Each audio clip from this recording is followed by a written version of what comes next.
Assalamualaikum warahmatullahi wabarakatuh.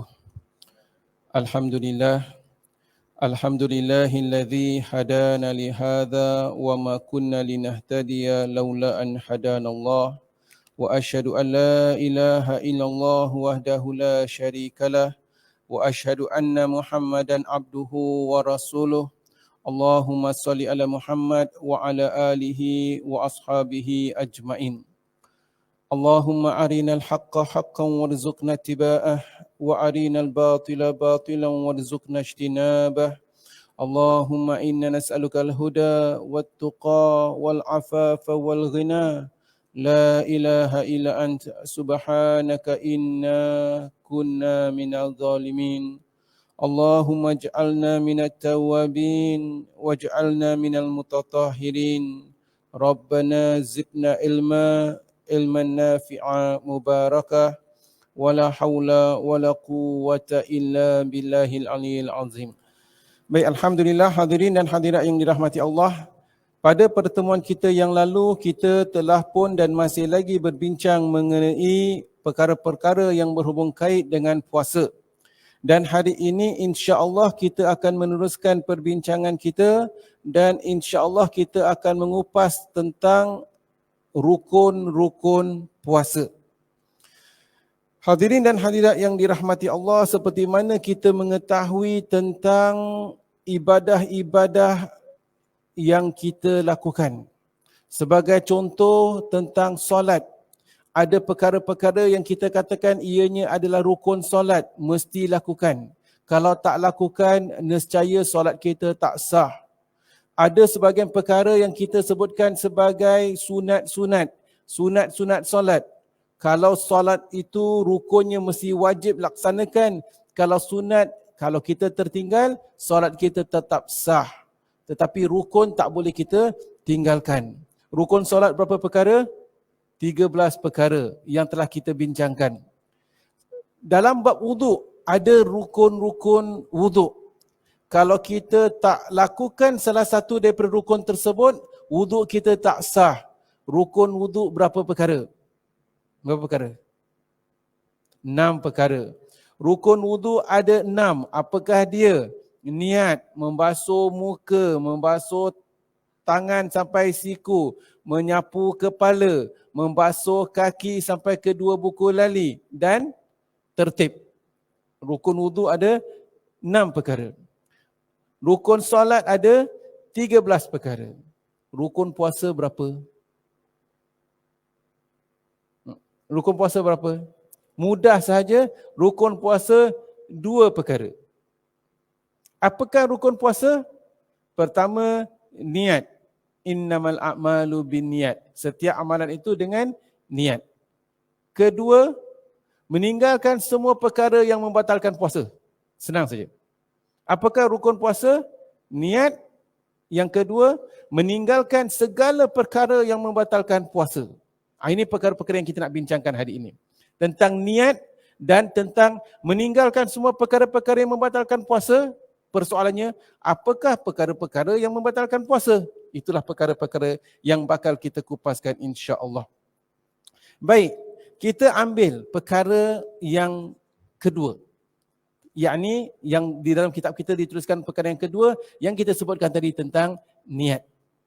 Perkara-perkara yang membatalkan puasa nanti kita akan kupaskan. Apakah perkara-perkara yang membatalkan puasa?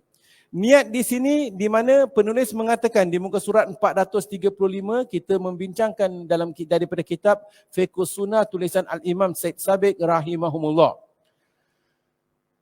Rukun yang kedua, berniat. Hal ini berdasarkan firman Allah Subhanahu wa taala, "Wa ma umiru illa liya'budullaha mukhlishina lahuddin." Dan tidaklah kalian itu disuruh kecuali untuk mengabdikan diri kepada Allah Subhanahu wa taala, mukhlishina lahuddin, dalam keadaan ikhlas. Ya, semata-mata untuk Allah Subhanahu wa taala. Jadi di sini para jemaah yang dirahmati Allah, kita dituntut untuk melakukan amal ibadah kita kerana Allah, lillahi ta'ala. Dalam hadis pula Rasulullah sallallahu alaihi wasallam menyebutkan, Innamal a'malu binniyat wa innamal likulli imri'in ma nawa. Sesungguhnya setiap amalan itu adalah dengan niat dan setiap orang akan mendapat apa yang dia niatkan. Setiap amalan yang seseorang itu lakukan ada niat di dalam hatinya. Apa niat dia? Itulah yang Allah Subhanahu wa taala akan tentukan diterima atau tak diterima amalan soleh seseorang. Ada seseorang itu mendirikan solat malam kerana apa? Kerana untuk mendekatkan diri kepada Allah, bersyukur kepada Allah, hendakkan keredaan Allah, nakkan pahala. Allah beri redanya dan beri pahalanya. Ada sebagian orang itu solat malam kerana apa? Kerana nak dipuji. Orang ni kuat ibadah, maka dia akan dapat pujian orang. Innamal a'malu binniyat. Ada sebagian orang menderma supaya dipuji sebagai seorang dermawan. Maka di dunia orang puji dia. Oh, dia tu betul dermawan. Dah dapat apa yang dia niatkan. Di akhirat tak ada apa-apa kecuali pujian yang dia nakkan. Maka innamal a'malu binniyat. Ada di antara kita datang pengajian kuliah untuk apa? Untuk meningkatkan ilmu, mendalami ilmu supaya dapat meningkatkan iman dan takwa, supaya dapat melakukan ibadah seperti mana yang Allah Ta'ala inginkan. Dia dapat itu dikira sebagai pahala. Contoh. Ada di antara kita, bukan kita lah, ada di antara orang yang pergi masjid. Pasal apa? Nanti pergi masjid dapat jumpa kawan pasal nak jual stokin. Maka dia dapatlah jumpa kawan dia dan dapatlah jual stokin dia. Ada di antara kita berbagai-bagai niat. Innamal a'malu binniyat. Jadi secara umum hadirin dan hadirat yang dirahmati Allah, apa yang kita niatkan itu yang kita dapat. Maka dari itu hadirin dan hadirat yang dirahmati Allah, sentiasa amalan kita, amalan soleh kita perbetulkan niat. Kadang-kadang niat dah betul, tapi orang tengok tiba-tiba terdatang, terlintas rasa bangga, rasa perbetulkan balik. Astaghfirullahalazim. Allahumma ja'al a'malana khalisatan liwajhikal karim. Wala taj'al a'malana liriya' wa sum'ah.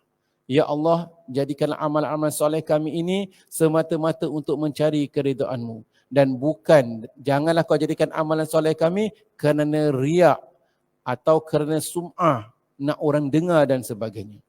Jadi demikian para jemaah yang dirahmati Allah. Ada orang, alhamdulillah, Allah Subhanahu wa taala beri dia keindahan, kemampuan, masya-Allah, tabarakallah, dapat laungkan azan merdu, sedap, masya-Allah. Dengar penuh kenikmatan dan penuh kesyahduan. Apabila dia nak laungkan azan, perbetulkan niat. Aku laungkan azan ini nak takbir, Allahu Akbar, Allahu Akbar. Allah Maha Besar, nak puji Allah, nak membesarkan Allah. Jangan ada dalam diri dia, wah nanti aku laungkan azan ni, mesti orang puji. Mesti orang kat belakang, oh tak boleh angkat orang ni. Bahaya. Aku kalau baca Quran, hebat.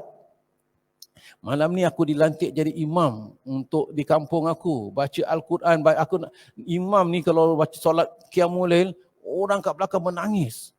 Baca Quran macam masjid kat Masjidil Haram. Wah, mesti hebat. Mesti orang puji. Astaghfirullahalazim. Perbetulkan sebelum jadi imam. Perbetulkan sebelum ini dan itu. Contoh. Sebab apa? Kalau tidak, sia-sia. Ini secara umum para jemaah yang dirahmati Allah. Maka dari sini dapat kita lihat bahawasanya Rasulullah katakan innamal a'malu binniyat. Nescaya para ulama menjelaskan, itu menunjukkan dalil bahawasanya setiap amalan itu adalah dengan niat. Maka kalau kita nak solat, perbetulkan niat kita. Solat zuhur ke, solat asar ke, maghrib ke, isyak. Kalau kita nak puasa, kita tahan makan, maka nescaya kita tahan makan ini pasal kita nak berpuasa. Nescaya salah satu rukun puasa adalah niat Penulis mengatakan, niat hendaklah dilakukan sebelum terbit fajar pada setiap malam bulan Ramadan. Hal ini berdasarkan hadis Hafsah. Katanya, Rasulullah sallallahu alaihi wasallam pernah bersabda, "Man lam yujmi'is siyama qabla al-fajri fala siyama lahu." Barang siapa yang tidak menjatuhkan tekad, tidak ada niat untuk berpuasa sebelum terbit fajar, maka tiada puasa baginya. Di sini dapat kita lihat para jemaah yang dirahmati Allah menunjukkan dalil bahawasanya perlu jatuhkan niat sebelum terbit fajar. Maka para jemaah yang dirahmati Allah, apa yang dimaksudkan sebelum terbit fajar? Sebelum masuk waktu subuh. Sebelum masuk waktu subuh kena jatuhkan niat. Ini perbincangan kita.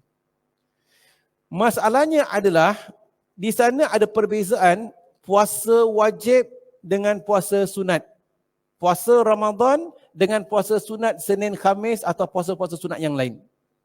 Kalau puasa sunat, kita diperbolehkan jatuhkan niat walau dah terbit fajar, walau dah masuk subuh, walau dah terbit matahari.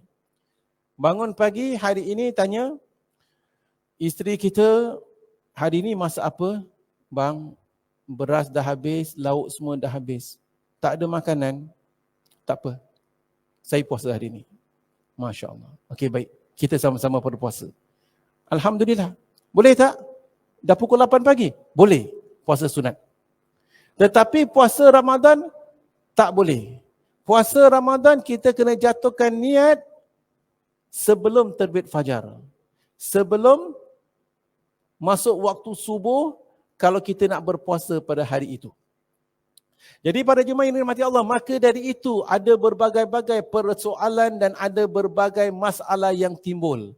Antara masalahnya adalah kadang-kala seseorang itu bangun pagi, dia kata, "Abang, saya lupa nak niat semalam." Awak lupa nak niat semalam, contoh. Ataupun, "Abang, kita nak kena bangun pukul 5 pagi, tapi sadar saja dah pukul 6 suku, dah masuk waktu subuh. Awak niat tak?" "Saya tak niat." "Awak?" "Saya pun tak niat." Jadi bagaimana? Boleh tak dia berpuasa? Sah tak dia berpuasa sedemikian?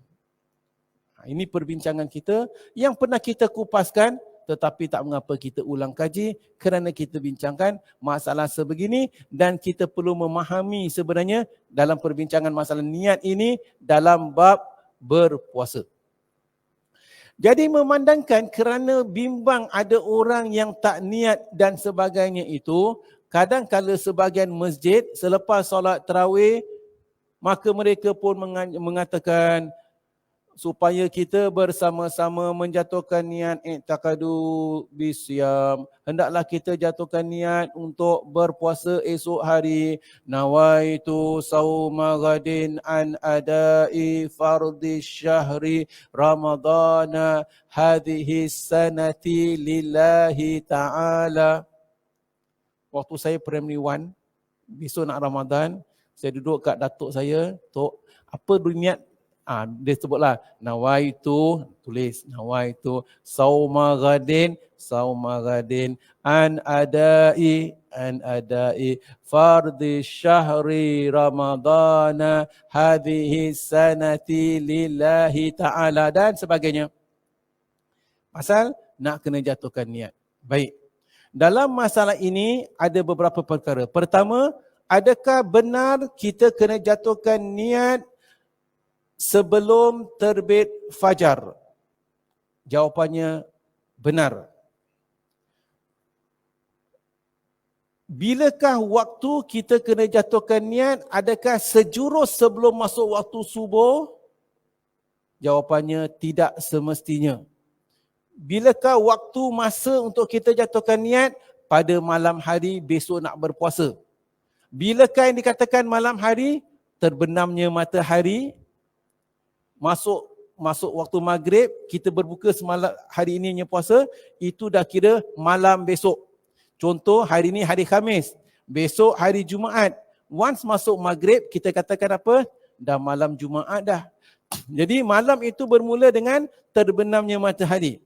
Jadi bila kita kena jatuhkan niat, semenjak daripada terbenamnya matahari masuk waktu maghrib, sampai keesokan harinya, sampai satu malam itu, sebelum terbit fajar, sebelum berkumandangnya waktu subuh, kita kena jatuhkan niat. Betul. Persoalan, bagaimana jatuhkan niat dan bagaimana kita meniatkan. Para jemaah yang dirahmati Allah, seperti mana yang kita bincangkan dalam bab niat sebelum ini, begitu juga di dalam masalah berpuasa pada bulan Ramadan. Niat itu bererti lintasan hati, keinginan, qasad. Kita ada keinginan.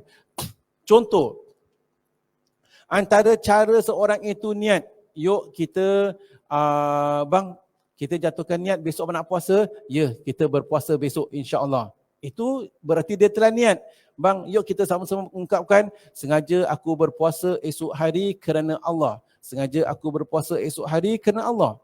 Alhamdulillah, itu juga salah satu daripada niat. Yuk kita baca, nawaitu sauma ghadin an adai fardhi syahri ramadana hadhihi sanati lillahi ta'ala. Itu juga niat. Nawaitu sauma ghadin.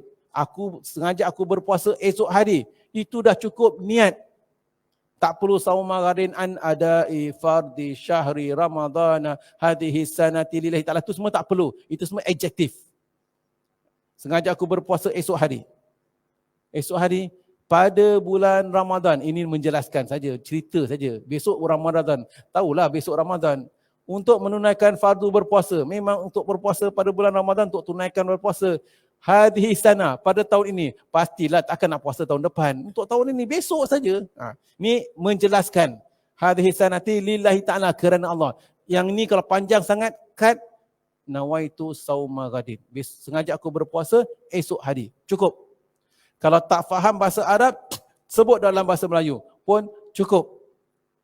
Persoalannya adalah, apabila kita katakan niat, niat juga seperti mana telah kita kupaskan sebelum ini, bukan hanya lintasan di mulut, yang lebih penting adalah qasad, keinginan di hati. Sebagai contoh, ketika seorang itu sedang berbuka, dia pun termenung, dalam hati dia kata, aku nak puasa besok. Dah cukup, dia dah niatkan. Satu lagi, tak kata dalam hatinya, tetapi ketika dia makan, dia sebut, okeylah, dalam hati dia, ini makanan aku ni banyak, aku ni seorang, aku nak makan sikit, sebahagiannya aku nak simpan untuk besok berbuka. Apabila dalam hati dia nak simpankan untuk besok buka, berarti dia dah niat untuk puasa besok. Walaupun dia tak sebut aku nak puasa. Ni simpan separuh untuk besok buka. Atau sebagian orang pula, aku makan sikit untuk berbuka, yang lain aku nak simpan untuk sahur nanti. Dia simpan untuk sahur. Kenapa nak sahur? Dia tak sebutkan. Tetapi dia nak sahur pasal besok nak puasa. Maka walaupun dia tak sebutkan aku nak puasa, walaupun dia tak ungkapkan nawaitu sauma ghadin, tetapi makanan ini nak simpan untuk sahur, bererti dalam lubuk hatinya dah ada keinginan, dah jatuhkan niat tanpa dia sedari nak berpuasa esok hari. Ataupun satu lagi orang, apabila nak tidur, dia letakkan jam, letak bangun pukul 5 pagi. Pasal apa? Pasal nak panaskan lauk, nak sahur. Dia letakkan jam 5 pagi, berarti dalam hati dia telah pun ada niat. Jadi para jemaah yang dirahmati Allah, niat itu bukanlah ungkapan nawaitu sauma ghadin an adai fardhi syahri ramadana hadhihi sanati lillahi ta'ala atau sebagainya, tetapi lintasan hati. Nescaya kisah yang dua orang tadi bangun saja 6 suku. Bangun bang, dah azan subuh. Abang niat tak? Saya tak niat. Awak? Saya pun tak niat. Stop. Analyze. Betul tak dia tak niat? Pada waktu malam tadi dia ada rasa keinginan nak bangun pagi tak? Pukul 5.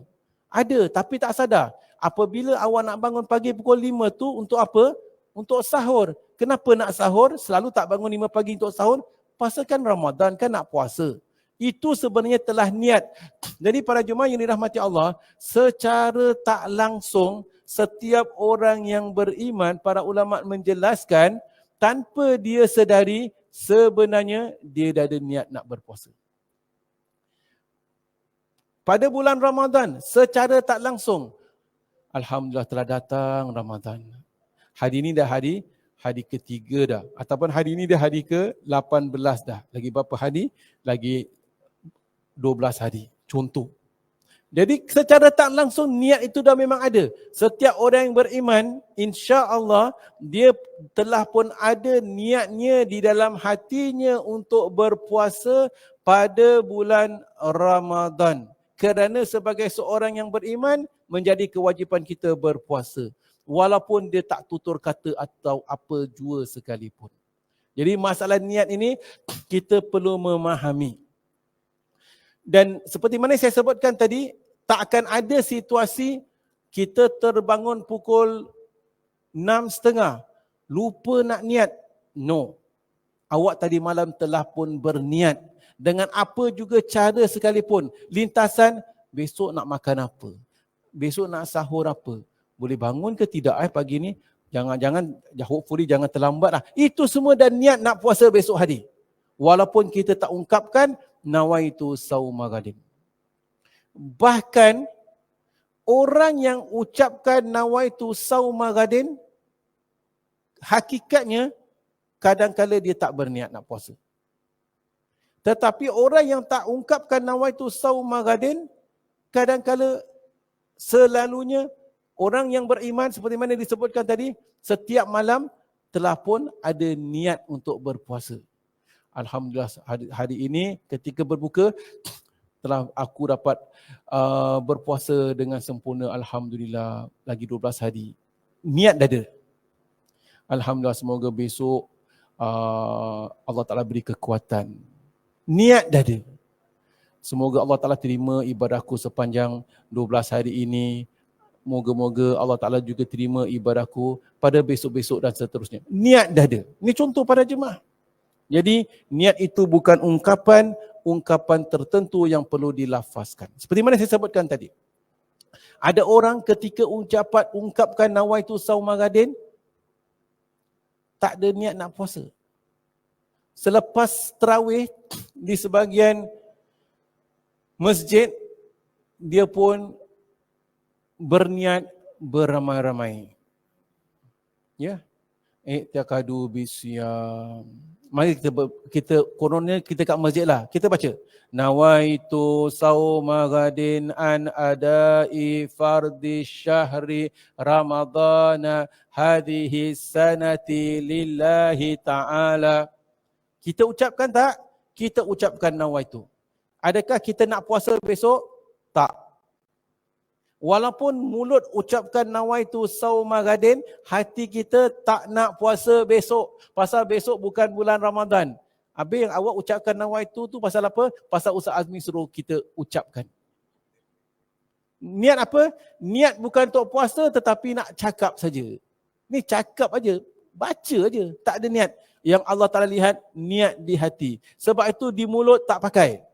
Walaupun di mulut katakan aku nak puasa esok hari, tapi dalam hati terpaksalah depan bapak mertua, tapi besok aku pergi belakang besar rokok ke, nak beli makan ke.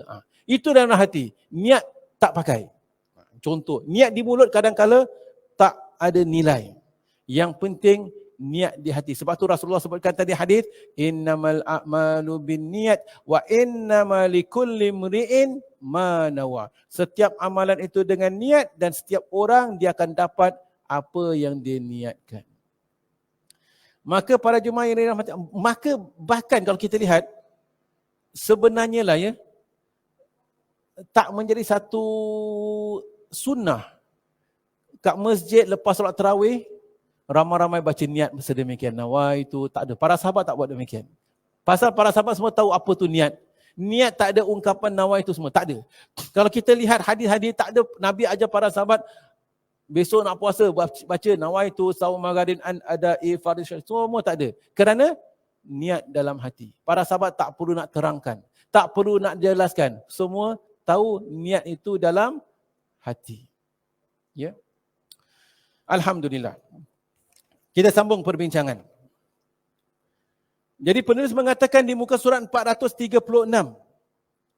Niat boleh dilakukan pada salah satu bahagian daripada waktu malam hari. Namun dia tidak disyariatkan untuk dilafazkan.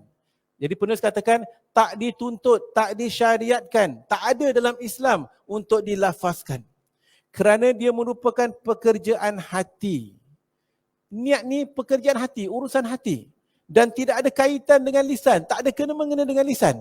Seperti mana saya sebutkan tadi, kita contoh, kita baca niat baru tadi, adakah kita nak puasa? Tak. Niat itu dalam hati. Hakikat niat adalah bersengaja untuk melakukan sesuatu perbuatan kerana menjunjung perintah Allah Subhanahu Wa Taala dan mengharapkan keredaannya serta pahala di sisi Allah. Jadi, barang siapa yang bersahur dengan tujuan berpuasa kerana untuk mendekatkan diri kepada Allah, berarti dia telah niat. Yang lagi kesian kadang-kala ada sebagian jemaah yang tadi kawan kita tu bangun pukul 6.30. Ada bangun pukul 5. Dah bangun pukul 5, dah makan semua, alhamdulillah, dah kenyang, alhamdulillah. Terus azan subuh. Tadi awak niat tak? Tanya pula awak niat ke tak? Habis yang awak makan tu untuk apa? Ada hari-hari bangun pukul 4 suku, pukul 5 makan pagi-pagi? Tak. Jadi bangun tu pasal sahur, Ustaz. Sahur tu pasal apa? Besok nak puasa. Itulah niat. Betul kan? 6 suku boleh tanya, awak niat tak? Yang dia tanya tu, awak ada baca niat tak? Awak ada baca nawaitu, sawman, baca tak? Yang tu semua tak ada kena-mengena dengan niat. Itu bukan niat, itu baca. Baca. Yang baca kita pun baru tadi baca. Baik. Jadi tujuannya supaya kita memahami. Selalu yang orang yang malas-malas puasa ni yang reason yang paling bagus, alamak lupa niat lah. Dah sahur, dah kenyang semua. Yang hari ni hari Minggu. Abang lupa niat lah. Awak puasa lah, abang tak payah puasa pasal lupa niat. Banyak awaknya lupa. Habis bangun tadi makan. Demikian pula, seseorang yang berazam untuk menahan diri daripada segala sesuatu yang dapat membatalkan puasa di siang hari dengan ikhlas. Kerana Allah bererti telah berniat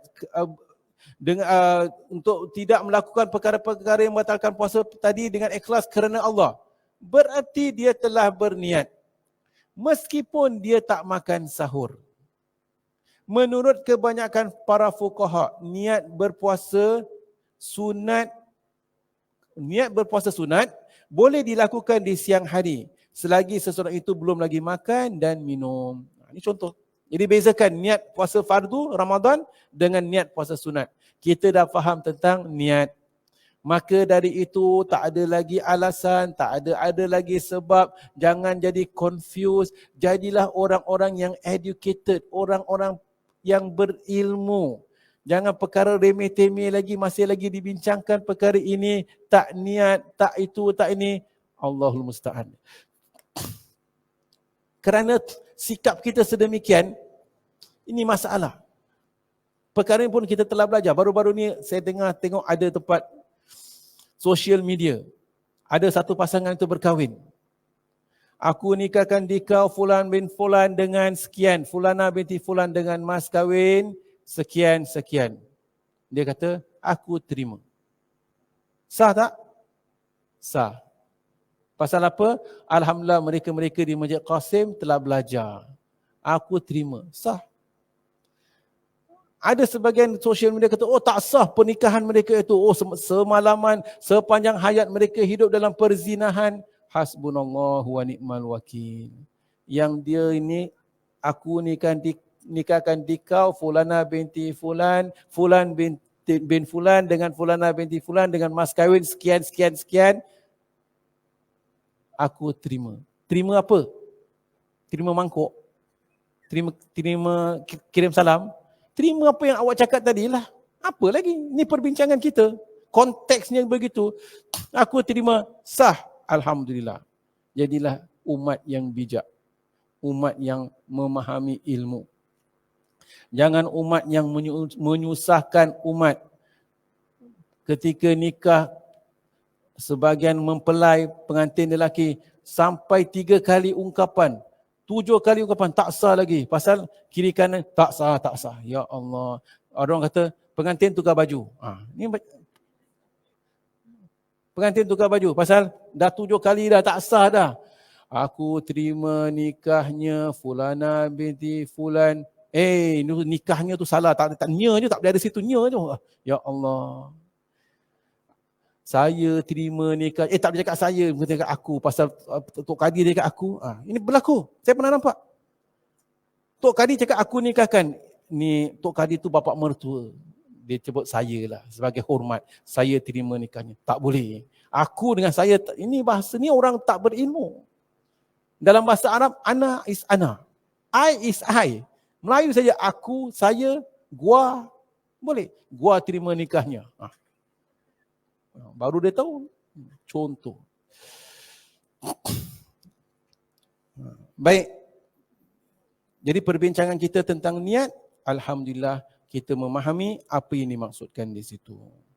Kalau niat puasa Ramadan, niat itu perlu jatuhkan, perlu ada keinginan pada waktu malam, tetapi puasa sunat, kadang-kadang waktu malam tak terniat besok nak puasa, tetapi di siang hari seperti mana saya sebutkan tadi, tak ada makanan, ayo kita puasa sudahlah. Asalkan that particular morning belum makan. Kalau dah makan kenyang-kenyang, dah pergi makan roti prata, terus, nanti kita puasa hari ni? Puasa apa? Nak makan pun tadi. Jadi syaratnya belum makan. Itu kalau puasa sunat. Berdasarkan hadis Aisyah radhiyallahu anha, dakhala alayya Nabi sallallahu alaihi wasallam dzata yaumin. Pada satu hari Rasulullah sallallahu alaihi wasallam mendatangi Aisyah radhiyallahu anha. Faqal, dan Rasulullah bertanya, hal indakum syai'un? Ada tak sesuatu untuk kita makan hari ini? Qulna la. Aisyah mengatakan, la, tak ada makanan hari ya Rasulullah. Maka Rasulullah katakan, fa inni shaim. Maka dengan demikian, aku puasa hari ini. Alhamdulillah. Ada tak suami-suami macam itu? Hari ini awak masak apa? Bang, daripada kemarin saya minta abang duit pasar, abang tak kasih. Tak ada makanan, abang tengok kat fridge kosong. Kosong, beras dah tak ada apa-apa. Alhamdulillah, maka saya berpuasa, terima kasih sayang. Ya. Jadi Rasulullah tak ada makanan. Alhamdulillah. Kalau suami kita apa? Yang duit $50 yang saya kasih 2 minggu lalu tu mana awak buat? Awak beli apa? Contoh ya. Mazhab Hanafi mensyaratkan bahawasanya niat tersebut hendaklah dibuat sebelum tergelincirnya matahari. Inilah pendapat yang masyhur dan kedua pendapat Imam Syafi'i. Namun mengikut kedua pendapat yang terkuat daripada Ibnu Mas'ud dan Imam Ahmad, niat berpuasa sunat boleh dibuat sebelum atau sesudah tergelincirnya matahari kerana tidak ada beza antara keduanya. Maksudnya apa di sini? Kita katakan tentang niat itu, kalau puasa sunat, boleh kita jatuhkan niat walaupun lepas waktu subuh, walaupun dah terbit matahari selagi mana belum makan. Ada sebagian pendapat katakan, ya boleh. Tetapi dengan syarat belum masuk waktu zuhur. Jadi dalam mazhab Hanafi itu katakan sebelum masuk waktu zuhur. Tetapi dalam mazhab sebagian pendapat mazhab Syafi'i atau sebagian ulama katakan tak membezakan. Dah masuk zuhur ke, dah masuk sebelum masuk zuhur ke, dah masuk zuhur, selagi mana belum makan, alang-alang tak makan kita, sekarang dah masuk pukul 1. Kita puasa sudahlah. Boleh tak? Boleh. Puasa sunat. Ya, boleh. Alhamdulillah. Demikian para jemaah yang dirahmati Allah. Rukun puasa, niat, dan yang kedua, meninggalkan segala perkara-perkara yang membatalkan puasa. Membatalkan, apakah perkara-perkara yang membatalkan puasa? Akan kita bincangkan. Baik.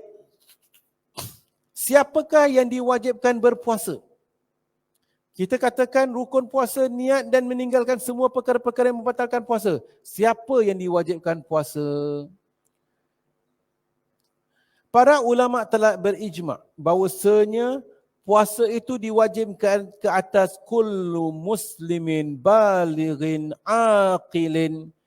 Diwajibkan ke atas setiap orang muslim yang telah baligh, yang berakal, yang telah baligh, sihat, bermastautin, dan dia diwajibkan ke atas kaum perempuan apabila diri mereka suci daripada haid dan nifas. Jadi diwajibkan ke atas siapa? Ke atas orang Islam yang berakal. Berakal itu berarti bukan gila. Kalau orang itu gila, dia tak siuman, dia tak tahu bezakan mana yang baik, mana yang tak baik, tak diwajibkan puasa dan tak berdosa. Maksud di sini ke atas orang yang berakal. Kalau pada bulan Ramadan, ada seseorang itu pingsan daripada pagi sampai malam, tak sadarkan diri, koma. 5 hari. Dia bangun daripada koma, wajib tak dia berpuasa? Tak wajib puasa. Pasal pada ketika itu, dia tak berakal. Jadi hanya diwajibkan ke atas orang Islam yang berakal. Kullu muslimin balighin aqilil. Dan juga yang telah baligh. Sekiranya seseorang itu belum baligh, tak wajib berpuasa. Kalau nak berpuasa, alhamdulillah. Dapat pahala. Ibu bapanya pun dapat pahala kerana mendidik dan mentarbiah anaknya supaya biasa-biasakan puasa. Tetapi budak yang belum baligh, kalau dia tak berpuasa, nescaya tak berdosa. Kalau dia nak berpuasa, apa erti puasa? Puasa bererti meninggalkan segala perkara-perkara yang membatalkan puasa dari terbit fajar sampai terbenamnya matahari. Bukan daripada terbit fajar sampai tergelincir matahari. Bukan daripada subuh sampai zuhur. Puasa setengah hari ya. Puasa setengah hari puasa siapa? Puasa orang Melayu. Yuk kita puasa setengah hari saja. Puasa nak biasakan, puasa 1 hari. Budak tu akan terbiasa. Pasal kita kalau dah puasa, body clock kita akan terima, insya-Allah dah sampai petang, sebelum sampai petang dah tak rasa lapar. Alhamdulillah. Dah terbiasa dan kita lakukan kerana Allah.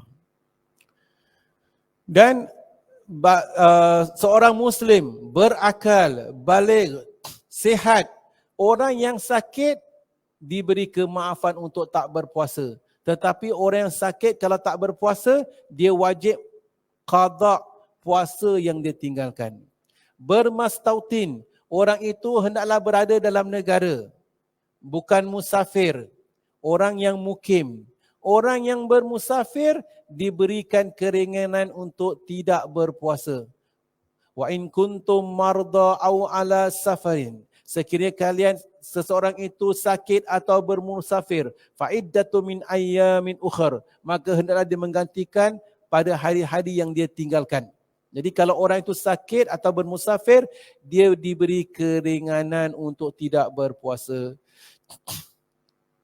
Dan puasa pula diwajibkan ke atas kaum wanita berdasarkan syarat-syarat tadi, termasuklah apabila diri mereka suci daripada haid dan nifas. Dan puasa itu hanya diwajibkan kalau seseorang wanita itu suci daripada haid dan nifas. Kalau dia itu sedang berada dalam keadaan haid, tak wajib dan tak boleh dia berpuasa. Kalau berada dalam keadaan nifas, tak wajib dan tak boleh dia berpuasa tetap pada hari tersebut. Akan tetapi dia perlu qada'kan. Qada' pada hari-hari yang lain. Dengan itu, dengan demikian, tidak diwajibkan berpuasa ke atas orang kafir. Tak diwajibkan berpuasa ke atas orang gila. Tak diwajibkan berpuasa ke atas orang yang koma. Tak diwajibkan berpuasa ke atas kanak-kanak yang belum baligh. Tak diwajibkan berpuasa ke atas orang-orang yang sakit. Cuma kena qada untuk orang yang sakit. Orang musafir tak wajib puasa pada hari tersebut tetapi kena qada. Perempuan yang haid dan bernifas tak wajib puasa tetapi kena qada. Orang tua tak wajib berpuasa tetapi kena bayar fidyah. Kenapa orang tua tak payah qada? Orang yang haid ni hari, nanti dia dah suci daripada haid, dia kena qada. Orang yang sakit hari ini, nanti dia dah sembuh, dia kena qada. Orang yang dah tua, tahun ini dia tua, tahun depan boleh jadi muda. Boleh antua. Tak boleh. Jadi dia bayar fidyah. Tapi kalau hari ini dia tua, Ustaz, beliau ni dah tua Ustaz, jadi lemah dia, tak puasa. Tapi tahun depan dia tak makin muda, makin tua juga, tapi tiba-tiba sihat. Jadi lemahnya itu disebabkan tua tadi dianggap sebagai sakit. Jadi apabila dia sihat, maka dia boleh berpuasa. Jadi mereka yang tua, kalau sekiranya tuanya itu dia lemah, bulan ni dia lemah, selalu dia tak lemah. Tapi bulan depan, kalau dia mampu, dia qada. Alhamdulillah. Tapi perbincangan kita di sini, orang yang tua yang disebabkan ketuaan usianya tadi benar-benar membuatkan dia tak dapat berpuasa, nescaya dia kena qada. Perempuan hamil atau yang menyusukan anak. Perempuan hamil atau yang menyusukan anak, kalau dia mampu berpuasa apabila dia telah melahirkan anaknya tadi atau tidak menyusukan, maka dia boleh qada. Ada perbincangan. Di sini orang yang hamil, yang menyusukan anak, dia kena qada atau dia kena qada dan bayar fidyah, atau dia boleh fidyah saja. Ada perbincangan. Kenapa pula? Sebab kalau ada seorang wanita tu tahun ini Ramadan dia hamil. Hamil tak mampu berpuasa. Ya, pasal dia hamil memang tak mampu berpuasa lah. Orang lelaki senang cakap, puasa je lah. Pasal awak tak hamil, awak tak tahu orang yang hamil. Sudah. Jadi ni urusan serahkan pada orang perempuan. Mampu tak mampu, orang perempuan jawab. Orang lelaki tak perlu jawab. Pasal awak tak merasakan apa itu lapar. Kita boleh cakap, tahan je lah lapar. Ni orang lelaki yang tak melalui hamil. Okey. Dia hamil 9 bulan. Alhamdulillah. Lepas hamil 9 bulan, dia menyusukan pula.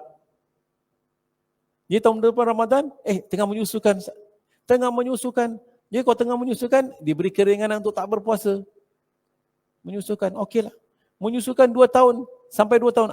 Zaman sekarang dah tak ada 2 tahun lagi lah ya. Baiklah. 1 tahun menyusukan. Alhamdulillah. Tahun berikutnya, boleh puasa tak? Hamil lagi. Allah. Hamil lagi. Tak payah puasa. Tahun berikutnya, dah melahirkan, menyusukan. Alhamdulillah. Tahun berikutnya, hamil lagi. Jadi bila nak qada ni? Bila nak kena qada?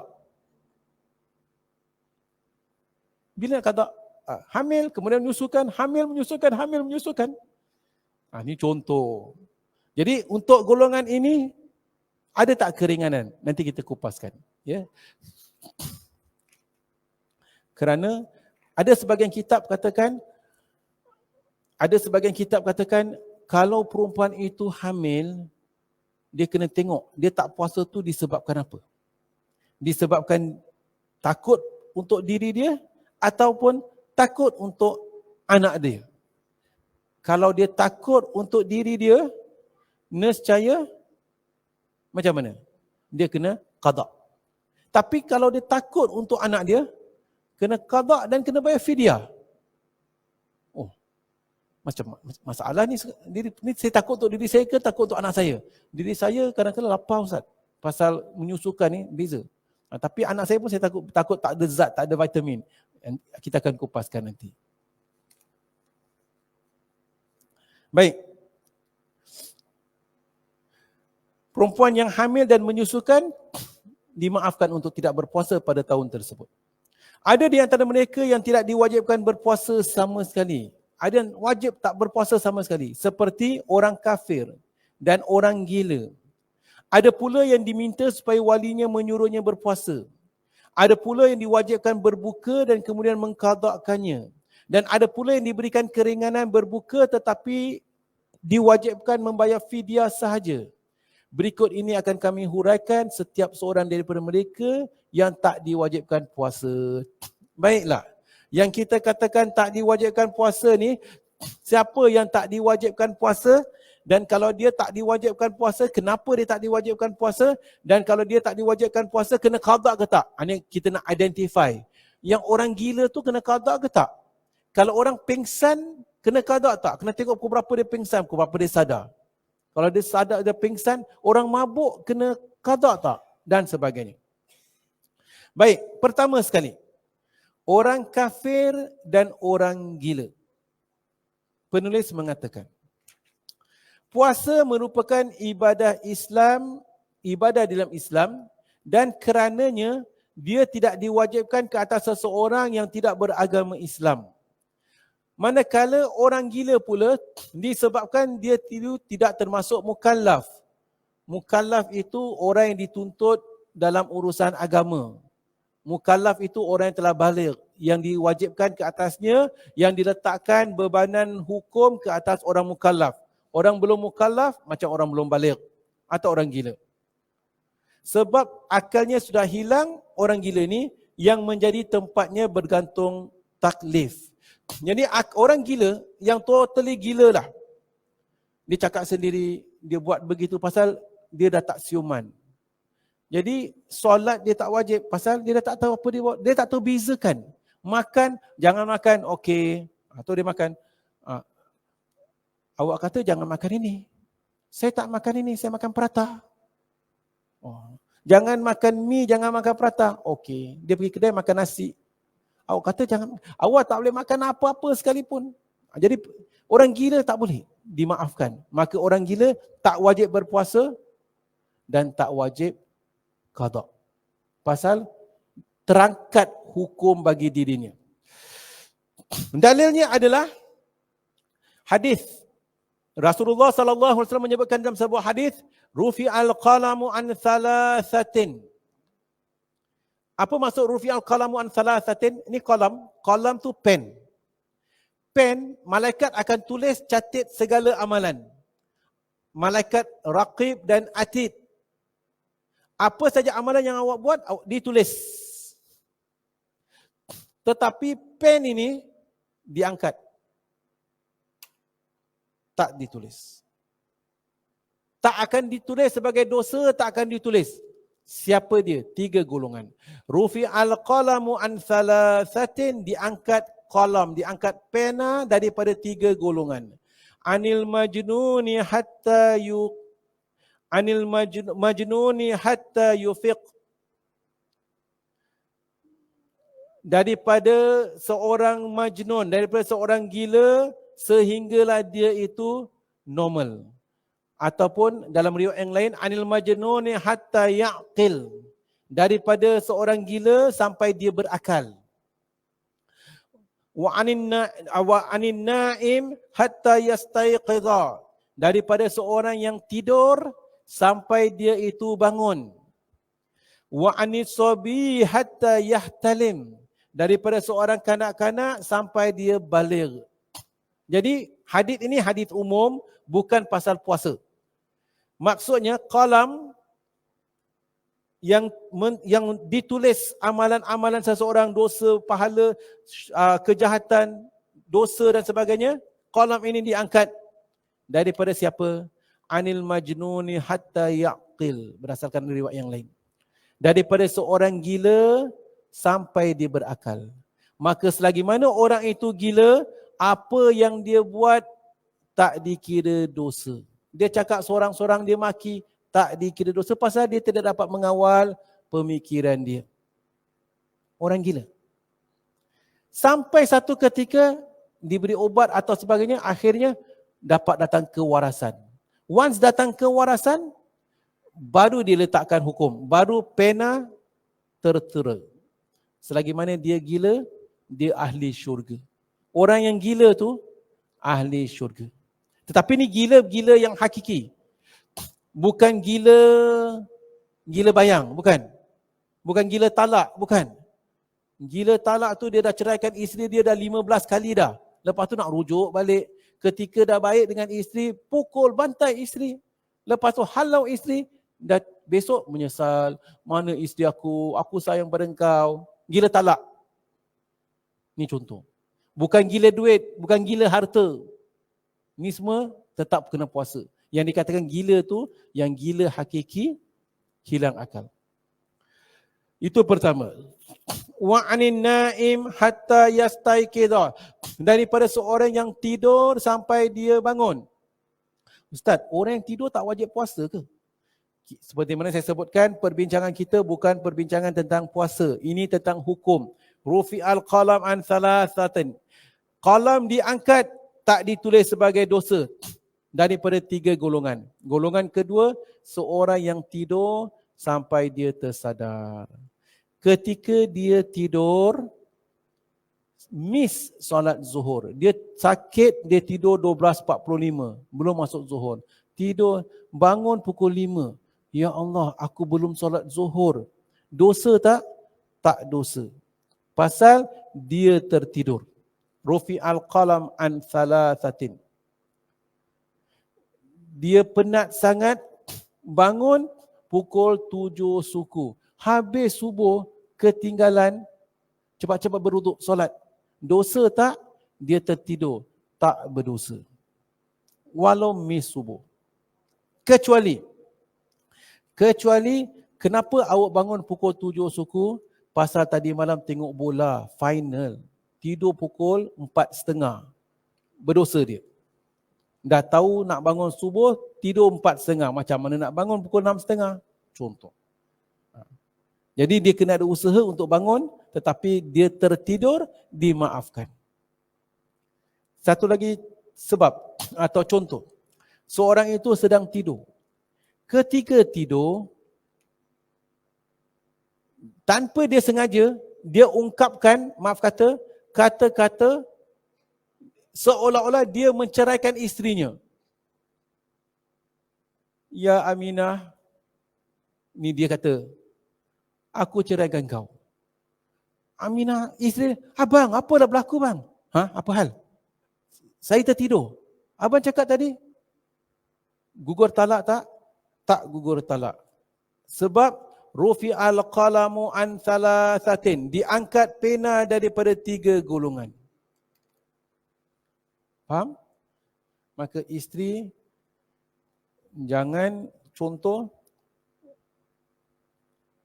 abang tidur tadi, abang cakap Lela. Lela tu siapa bang? Lela? Apa yang Lela? Ni tidur. Suami kena hafal doa, hafal hadis ni. Awak tak ingat? Kan dah belajar rufi'al qalamu an thalathatin, diangkat pena daripada 3 golongan. Oh, jadi kalau abang tercakap Lela tu, diangkat pena, tak ditulis. Tapi isteri pun tertanya, siapa Lela tu bang? Ya? Minyak sapi itulah, abang tak tahu nak beli QBB ke Lela. Masya Allah. Lela. Baik. Golongan ketiga. Jadi yang kedua sahabat, anin naimu hatta yastayqiza, daripada seorang yang tidur sampai dia tersadar, terjaga. Wa anis sabi hatta yahtalim, daripada seorang kanak-kanak, sabi itu kanak-kanak yang belum baligh, hatta yahtalim. Maksud hatta yahtalim itu sampai dia baligh. Dari segi bahasa yahtalim itu sampai dia bermimpi. Jadi maksud bermimpi itu sampai dia telah baligh. Selagi mana kanak-kanak belum baligh, pena diangkat. Apa yang dia buat belum ditaklifkan. Dia tak solat, dia tak puasa, dia tak apa, dimaafkan. Kerana dia itu kanak-kanak, belum baligh. Alhamdulillah. Kalau dah baligh, maka segala yang dihukum, maka tertera. Ada seorang ibu kata, awak ni tak lama lagi nak baligh. Jadi alang-alang awak belum baligh ni, awak tolong belikan mak nombor ekor. Pasal kalau mak beli dosa, awak beli tak dosa. Macam mana halnya? Dosa tak?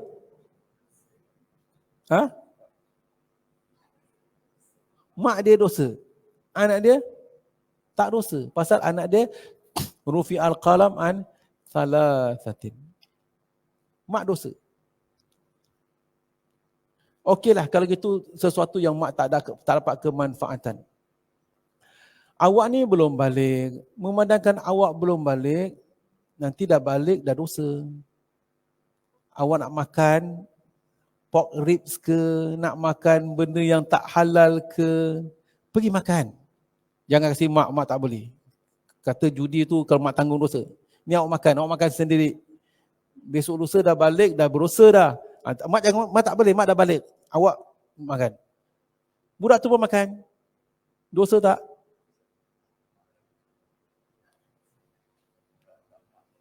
Mak berdosa. Mak abetment, menyuruh atau mendidik cara sedemikian.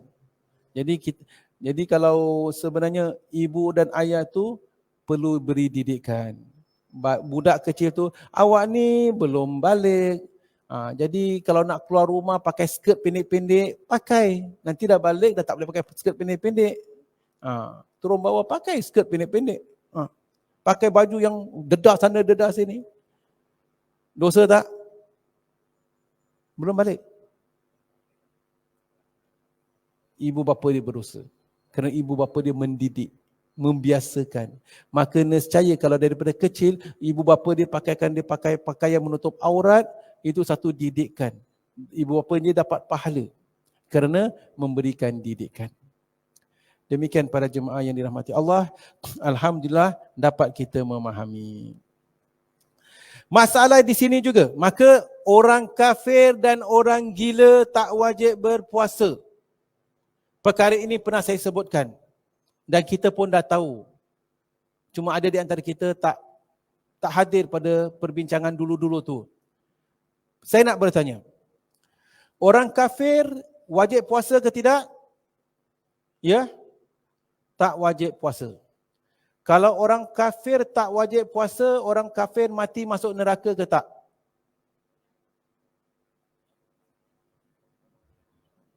Orang kafir dihukum ke tak dihukum?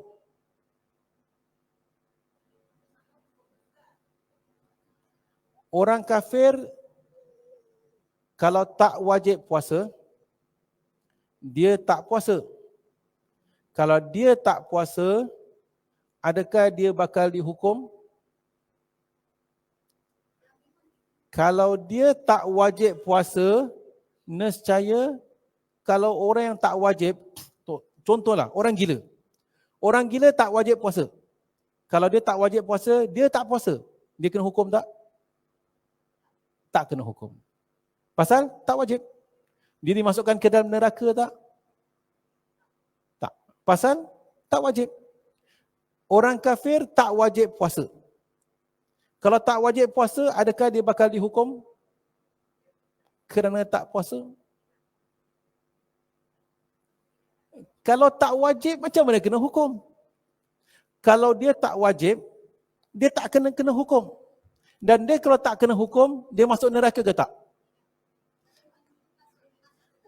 Dia tak wajib. Awak kata tak wajib, saya tak puasa. Tak puasa saya kena hukum. Kemudian masuk neraka. Adil tak?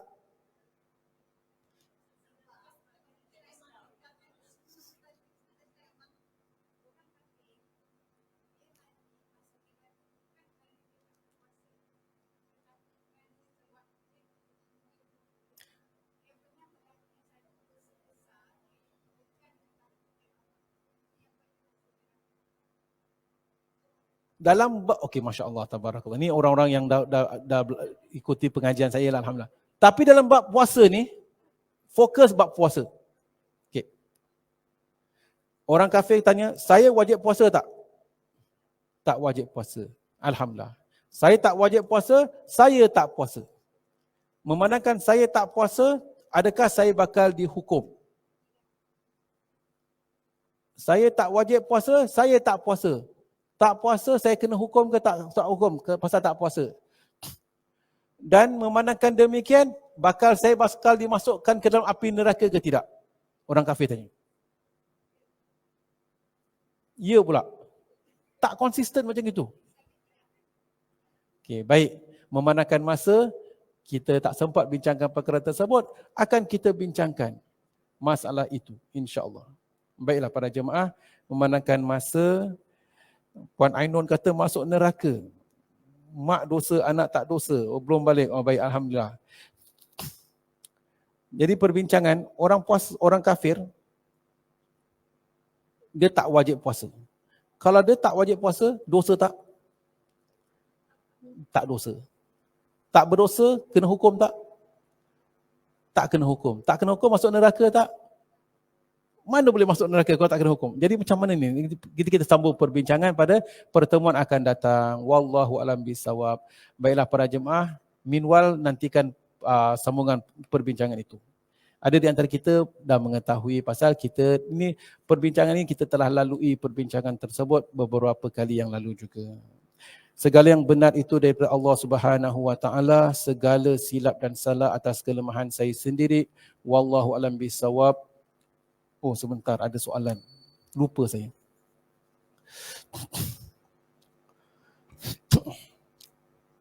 Baik, di sini ada pertanyaan. Pertama sekali, zindik.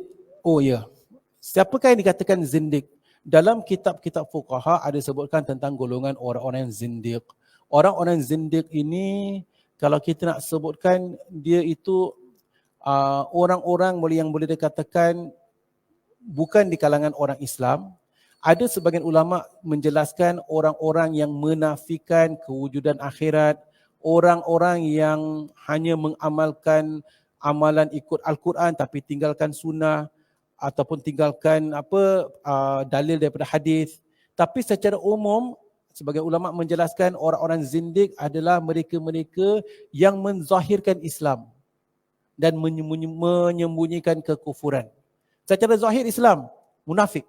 Secara zahir Islam, tapi hakikatnya dia itu bukan orang Islam. Di akhir zaman ada ramai sebahagian orang secara umum nampak macam Islam, tapi dia itu bukan daripada kalangan orang Islam. Secara umum dia itu memperjuangkan agama Islam, tapi di belakang kita dia bersama sekutu-sekutu musuh-musuh Islam. Secara zahir macam dia perjuangkan nasib umat Islam pasal depan kamera, depan TV. Tapi hakikatnya di balik TV, di belakang itu, dia bersama musuh-musuh Islam untuk memerangi umat Islam. Itu termasuklah golongan zindik. Siapa yang disebutkan kafir mu'ahad? Kafir mu'ahad adalah golongan orang-orang kafir yang ada perjanjian dengan orang Islam. Yang ada perjanjian, ahad dia. Telah ada perjanjian di mana mereka itu dapat hidup dalam negara Islam dalam keadaan aman. Ya. Apa yang dimaksudkan dengan diangkat kalam? Diangkat kalam seperti saya sebutkan tadi lah. Kalam tu ditulis, diangkat. Maka orang-orang rufi'al qalamu an thalathatin, diangkat kalam daripada 3 golongan. 3 golongan ini buat dosa, tak akan dicatat sebagai dosa. Kalam diangkat. Orang yang murtad daripada agamanya lagi memisahkan diri dari jemaah. Orang yang murtad daripada agamanya, murtad orang yang mengeluarkan yang terkeluar daripada agama Islam, orang yang mensyirikkan Allah dan sebagainya, atau yang memisahkan diri daripada jemaah. Jemaah itu ada sebagian ulama menjelaskan jemaah itu adalah golongan Ahlus Sunnah wal Jamaah. Jamaah, apa yang dimaksudkan dengan jemaah? Jemaah mereka itu adalah orang-orang yang mengikut Al-Quran dan Sunnah. Mengikut Al-Quran dan Sunnah Nabi dan para sahabat. Itu disebutkan dengan Ahlus Sunnah wal Jamaah. Akhir-akhir zaman, kadang-kala golongan sana dia mendakwa diri dia Ahlus Sunnah wal Jamaah. Golongan sini mendakwa diri dia Ahlus Sunnah wal Jamaah. Tetapi amalannya itu kadang-kala bercanggah dengan sunnah Nabi SAW. Itu adalah golongan orang-orang yang hanya mendakwa diri dia sebagai kelab Ahlus Sunnah wal Jamaah, tetapi hakikatnya dia bukan daripada kalangan Ahlus Sunnah wal Jamaah. Wallahu a'lam bishawab. Baiklah para jemaah, segala yang benar itu daripada Allah Subhanahu wa taala, segala silap dan salah atas kelemahan saya sendiri. Wallahu a'lam bishawab. Aqulu qauli hadza wa astaghfirullahal azim li wa lakum wa lisairil muslimin wal muslimat wal mu'minin wal mu'minat. Subhanakallahumma wa bihamdika asyhadu an la ilaha illa anta nastaghfiruka wa natubu ilaik. Wassalamualaikum warahmatullahi wabarakatuh.